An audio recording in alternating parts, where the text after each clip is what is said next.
പരിശ്രമിച്ച് നോക്കാനായിട്ടൊരു ധൈര്യം വേണം. നമ്മളെക്കാളും കഴിവില്ലാത്ത ആൾക്കാർ നമ്മുടെ സെൽഫ് കോൺഫിഡൻസിനെ എപ്പോഴും അഹങ്കാരമാണെന്നേ വിളിക്കത്തുള്ളൂ, അല്ലെങ്കിൽ തള്ളാണെന്ന് പറഞ്ഞ് കളിയാക്കിക്കൊണ്ടിരിക്കും. നമ്മുടെ ഡ്രീംസ് നമ്മുടെ തലക്കകത്ത് കിടന്നിങ്ങനെ പെരുകുമ്പോൾ നമ്മുടെ വയറ്റിലൊരു കുഞ്ഞുണ്ടായ കുഞ്ഞിങ്ങനെ ചവിട്ടുന്നത് പോലെ ചിലപ്പോൾ ഈ ഐഡിയ തലയിൽ കിടന്നിങ്ങനെ ലൂപ്പടിക്കും. ഇതിങ്ങനെ ആരോടെങ്കിലും ഒക്കെ ഒന്ന് പറയണ്ടേന്ന് കരുതിയിട്ട് നമ്മളെ ഫ്രണ്ട്സിനോട് ഇങ്ങനെ ഷെയർ ചെയ്ത് തുടങ്ങുന്ന സമയത്ത് ആദ്യത്തിലൊക്കെ അവരപ്പം തന്നെ അത് കളിയാക്കും, അല്ലെങ്കിൽ നമ്മളങ്ങ് ഊക്കും. അതോടുകൂടി നമുക്ക് തന്നെ എന്തോ പോലെയാവും. കുറച്ച് കഴിയുമ്പോൾ നമ്മൾ തന്നെ ഐഡിയ വേണ്ടാന്ന് വെക്കുക, അല്ലെങ്കിൽ നമ്മൾ തന്നെ അതങ്ങ് വിട്ടുകളയും.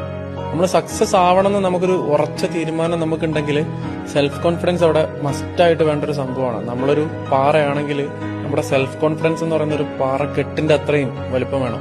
ഇങ്ങനെയൊക്കെ ചെയ്ത് പണിയെടുത്ത് നീ സക്സസ് ആകുന്നത് വരെ നാട്ടുകാരുടെ മുമ്പിൽ അല്ലെങ്കിൽ നിന്റെ ഫ്രണ്ട്സിന്റെ മുമ്പിൽ ചിലപ്പോൾ നീ കോമാളിയായിരിക്കും.